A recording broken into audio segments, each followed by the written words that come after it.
அக்கினி குஞ்சொன்று கண்டேன், அதை அங்கோ காட்டிலோ குந்திடை வைத்தேன்.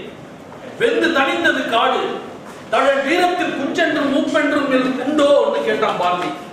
உண்மையிலேயே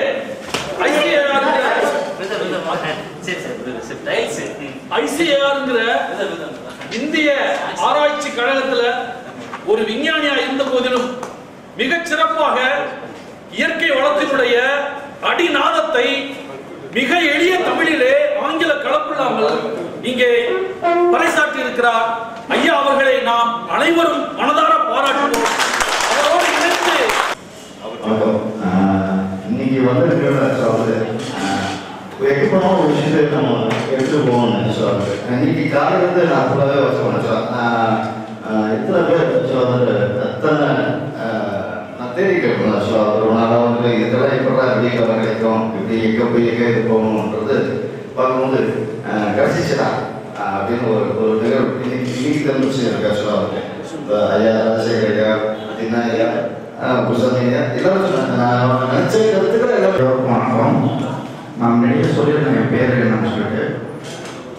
ஆக்சுவலாக வந்து நான் வந்து நீர்நிலையை வந்து எப்படி உருவாக்கி கொண்டு போகணும்னு சொல்லிட்டு எல்லாரும் சொல்லிட்டாங்க.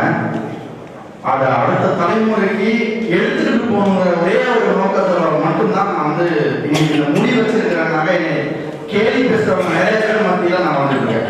பிச்சைக்காரன் பரதேசி அப்படின்னு என்ன சொல்றாங்க, ஆனா நான் உண்மையிலே நான் பிச்சைக்காரன் பரதேசி தாண்டாம நான் அவங்ககிட்ட வந்து அந்த கெத்தோட நான் சொல்லிட்டு இன்னைக்கு போறேன்னாக்கா இந்த நீர் ஆதாரத்தை சேமிக்கணும்னு சொல்லிட்டு ஒரு பேர் வந்து இன்னைக்கு கொஞ்சம் பேர் தான் இருக்கிறாங்க. நான் உலகத்தையே வந்து ஒன்றாக்கணும்னு ஒரு நம்பிக்கையோட நான் வாழ்ந்துட்டு இருக்கிறேன். அந்த நம்பிக்கைக்கு தான் நான் வந்து இதுக்குன்னு ஒரு கொள்கை இருந்ததுன்னு வச்சுக்கோங்க. இப்போ நீர் வளம், இயற்கை வளம், இதை பற்றினது வந்து இவங்களெல்லாம் நான் இன்வால்வ் பண்ணுறேன் அப்படின்னு அரசாங்கம் சொல்லிடுச்சுன்னா, கொள்கை ரீதியாக சொல்லிடுச்சுன்னா அதுக்கப்புறம் வேலை செய்யறது எந்த பிரச்சனையும் இல்லை. இப்போ நம்ம ஐயாவெல்லாம் தெரியும், சட்டத்தில் வந்து 3 வச்சிருக்கோம். ஒன்று நம்மளுடைய ஃபண்டமெண்டல் ரைட்ஸ் வச்சிருக்கோம், அதுக்கு ஃபண்டமெண்டல் டியூட்டிஸ் வச்சிருக்கோம், அதுக்கப்புறம் அரசாங்கத்தோட டியூட்டிஸ். இந்த ஃபண்டமெண்டல் ரைட்ஸ் என்னன்னா உங்களோட ரைட்ஸ் கிடையாது, நம்மளோட ரைட்ஸ் கிடையாது. என்னன்னா இதுக்குள்ள அரசாங்கம் உள்ள வரக்கூடாதுங்கிறது தான் அது ஒரு அடிப்படை. நம்ம கான்ஸ்டிடியூஷன் பார்த்தீங்கன்னா இதெல்லாம் உங்களுக்கு உரிமைகள், மக்களின் உரிமைகள். இது உரிமை கிடையாது, இதுக்குள்ள அரசாங்கம் வரக்கூடாதுன்னு சொல்லலாம். நீ உயிரோடு இருக்கணும், உங்களோட ரைட். அரசாங்கம் வந்து நம்ம கொல்லக்கூடாது, சட்டத்துக்கு போகணும். இது ஒன்று. ரெண்டாவது ஃபண்டமெண்டல் டியூட்டின்னு வச்சுக்கணும், நம்மளுடைய என்ன நம்ம செய்யறோம் அப்படின்னு. இதை வந்து கோர்ட்டில் போய் நான் என்னோட டியூட்டியை செஞ்சேன் அதனால அரசாங்கம் அரெஸ்ட் பண்ணிடுச்சு அப்படின்னு நம்ம சொல்ல முடியாது. கோர்ட்டுக்கு விருதி போடலாம் இல்லைங்களா. அவர் பிரியாமல் ஒன்று வச்சுக்கலாம் அரசாங்கத்துக்கு. இதெல்லாம் எதுக்கு வச்சுக்கோங்க அப்படின்னா, இது பொதுவெளியில் வரும்போது என்னன்னா மக்கள் வேலை செய்கிறவங்களுக்கு வந்து ஓகே நம்மளுடைய அரசியலமைப்பு சட்டத்திலே இதற்குண்டான வழிவகைகள் இருக்கிறது அப்படின்னு மக்களுக்கு தெரிஞ்சிச்சுன்னா தைரியமாக பேசுவாங்க. இது அரசின் கொள்கைப்பா.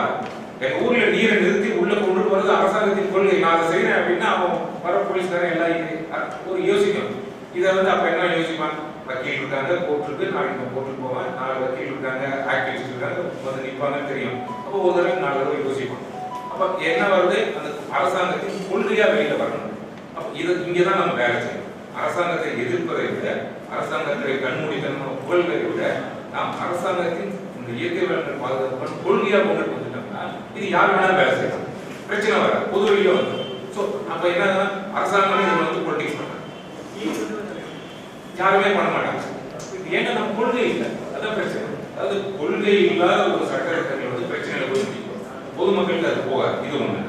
ரெண்டாவது இந்த தரவுகள் நான் சொன்னேன், நாட்டில் எவ்வளவு மழை பெய்யுது, மேலே எவ்வளவு தண்ணி இருக்கு, கீழே எவ்வளவு தண்ணி இருக்கு, கிரவுண்ட் வாட்டர் எவ்வளவு ரீச் ஆகுது, எவ்வளவு தண்ணி போகுது, இதுக்கு உண்டான லீகல் ஃப்ரேம் ஒர்க் என்ன, இதை பார்த்தீங்கன்னா கம்ப்ளீட்டா தமிழ்நாட்டில் எவ்வளவு மழை பெய்யுது, எவ்வளவு பற்றாக்குறை இருக்கு, ஒவ்வொரு வருஷத்துக்கும் என்ன பற்றாக்குறை, ஒவ்வொரு மாதத்திற்கும் என்ன பற்றாக்குறை, ஒவ்வொரு மாவட்டம் தோறும் ஒவ்வொரு கிராமம் தோறும் என்ன பற்றாக்குறை.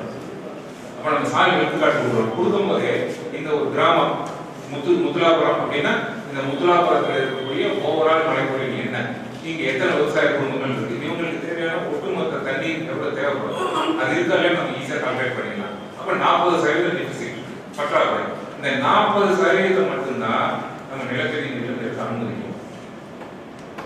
அப்ப அந்த கிராமத்தில் நிலத்தடி நீர் கீழே ஊருமா இல்ல, நம்ம என்ன